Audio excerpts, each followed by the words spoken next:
I bought 15,000 cards for $80, and this is how I make money selling cards a lot of people say are worthless. Bulk is not going to make you rich overnight, and it takes a lot of work to sort, list, and ship your cards because of the number of orders that you're going to get. But just because something's hard doesn't mean it's not worth doing. But it does mean that you need to have processes and systems in place to help you succeed and help you know where to prioritize your time first. So here are some tips to help you know where to put your focus after buying your first bulk lot. This video isn't going to be about the sorting process. I have other videos talking about that. Specifically, once you have your cards and you've done the initial sort, so maybe you have them separated out by trainers in different sets and generations, you've done that initial sort. So now you have a couple choices to make. You can either focus on your higher value cards or you can start listing by set. There's really not a wrong answer here, especially if this is your first bulk lot, because you're learning what works for you, and that's priceless. For me personally, tip number one is to focus first on higher value cards.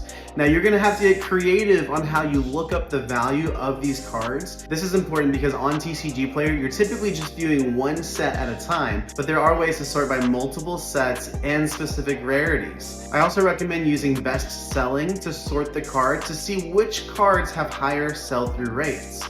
You need to start working on developing that skill now so that you can scale further and further in the future. It's an invaluable skill. So once you've reviewed and taken out your higher value cards, this could be anything above 50 cents, $1, 25 cents. Now you're ready for tip number two, which is to focus on listing sets. You may be saying, whoa, hold up there, buddy. Most of the cards in those sets are only worth 1 penny. And I hear you.